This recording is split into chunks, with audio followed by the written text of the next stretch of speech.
특검이 마침내 칼을 꺼내 들었습니다. 그동안 공개되지 않았던 CCTV를 공개하는 것이었습니다. 단 한 장면의 공개였지만 그 파장은 상상 이상이었습니다. 특히 추경호 의원은 영상을 확인한 뒤 즉시 뒷목을 잡았다는 이야기까지 나올 정도로 충격이 컸다고 합니다. 도대체 CCTV 안에 무엇이 찍혀 있었길래 특검이 이걸 척하드로 꺼내든 걸까요? 그리고 이 공개가 향후 수사의 방향을 어떻게 완전히 뒤흔들게 될까요? 그럼 지금부터 정치권을 뒤흔드는 그 결정적 장면을 함께 살펴보시죠. 이제 본론으로 들어가 보겠습니다. 특검이 공개한 CCTV. 그냥 참고용 영상 정도로 생각하시는 분들 있을 수도 있어요. 근데 그게 아닙니다.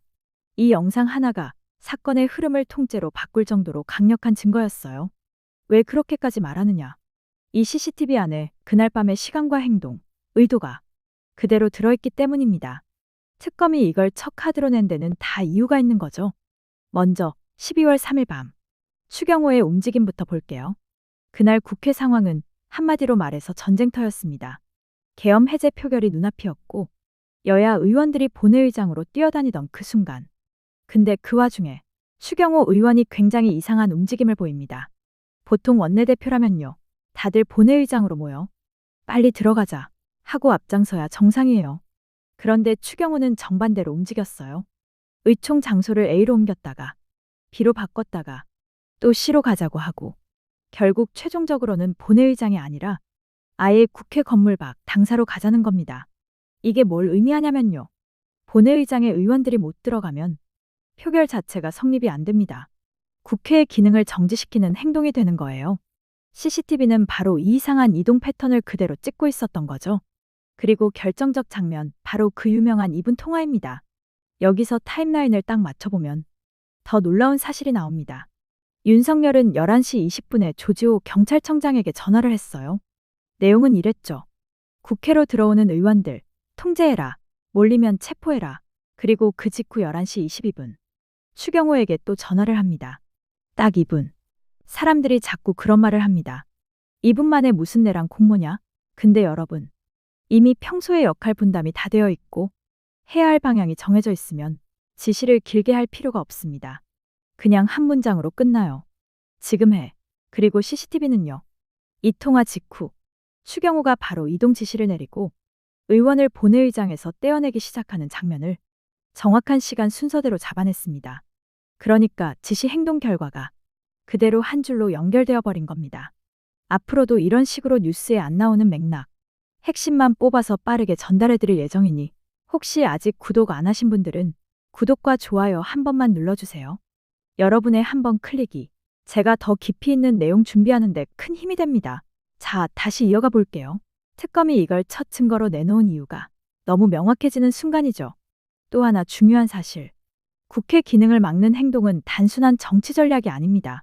우리가 흔히 내란이라고 하면 총 들고 거리로 뛰어다니는 장면을 떠올리잖아요. 근데 법은 그렇게 보지 않습니다. 한국 형법에서 내란은 국가기관의 기능을 불법적으로 정지시키는 행위. 이게 핵심이에요. 즉, 국회가 표결을 해야 하는데 그걸 못하게 막는다? 그럼 그 자체로 내란 실행 조건이 됩니다. 그냥 정치공학적 선택이 아니라 국회 기능을 정지시키는 직접적 행동이었으니까요. 그리고 CCTV 공개는 특검의 선언이나 마찬가지였습니다. 특검이 이 CCTV를 처음으로 내놓았다는 건 이 수사가 어떤 방향으로 갈지 이미 정해졌다는 뜻입니다. 쉽게 말하면요. 우리는 이제 정말 시작합니다. 그리고 첫 타깃은 추경호입니다. 이 메시지를 던진 겁니다. CCTV가 공개됐다는 건 정황을 넘어서 이제 행동 증거, 즉 검찰이 가장 좋아하는 팩트 기반 수사 체계로 들어갔다는 의미예요. 이게 왜 무섭냐면 수사는 앞으로 통화, 지시, 역할 분담, 이동 통제 이 네 가지 구조를 전부 파고들게 되거든요. 말 그대로 특검이 칼집에서 칼을 완전히 뽑아든 순간이었죠. 그런데 더 충격적인 건 통화 내용이 아니라 통화 직후 벌어진 일입니다. CCTV가 공개되면서 사람들 시선은 자연스럽게 추경호가 뭘 했냐에 집중됐죠. 그런데 정작 수사관들은 그 직후 벌어진 행동 변화에 훨씬 더 주목하고 있습니다. 왜냐면 그 변화가 너무 조직적이었기 때문이에요. 추경호가 의원들에게 보낸 메시지가 몇 개 있는데요. 이게 정말 이상합니다.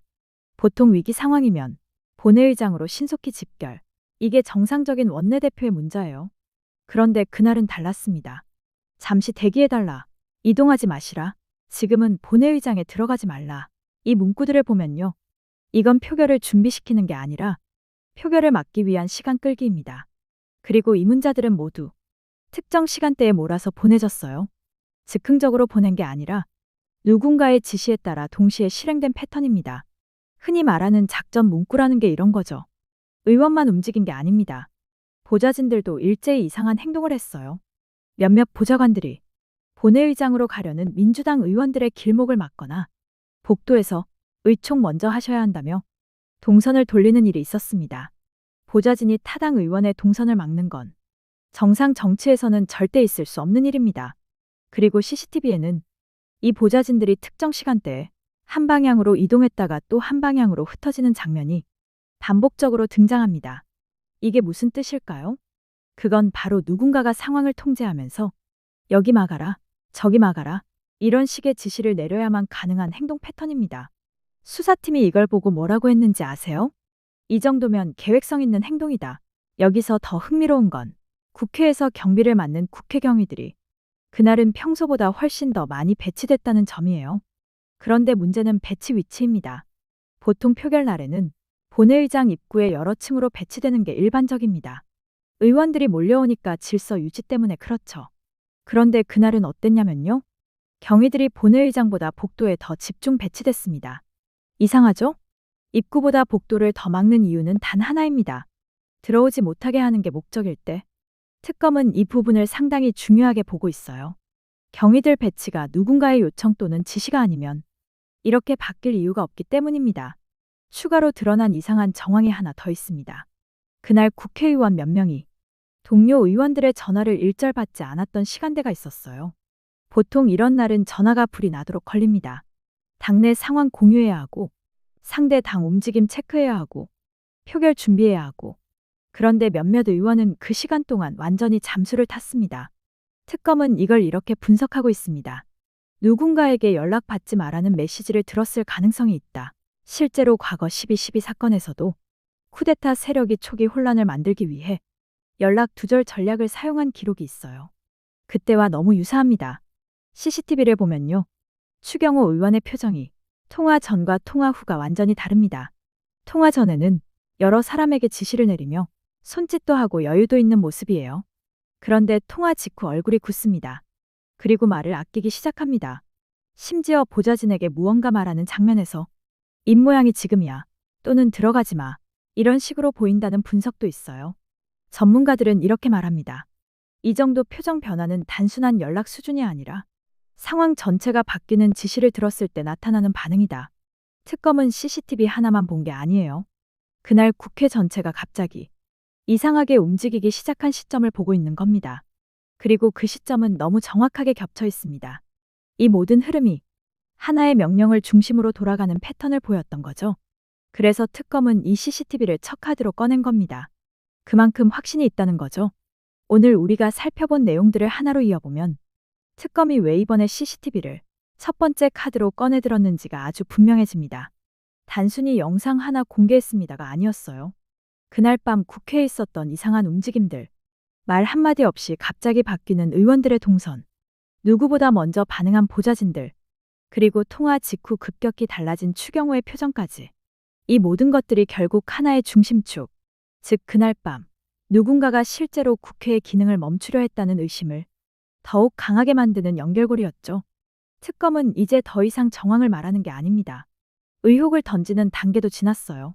이제는 행동을 기반으로 한 수사, 즉 뒷받침되는 장면과 흐름을 가진 구체적인 증거를 하나씩 꺼내 들기 시작한 겁니다. 그리고 여러분도 느끼셨겠지만 이런 자료는 절대 첫날부터 전부 공개하지 않습니다. 가장 확실한 것 하나를 먼저 보여주고 그 다음에 나머지를 차근차근 쌓아 올리는 방식이 특검 수사에서 가장 무서운 스타일이에요. 그렇다면 다음은 뭘까요? 추경호를 중심으로 연결되는 통화자들, 지시라인, 실제로 움직인 사람들, 국회 차단 구조.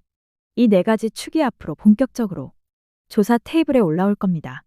그때마다 CCTV처럼 또 다른 결정적 장면이 나올 가능성도 충분해요.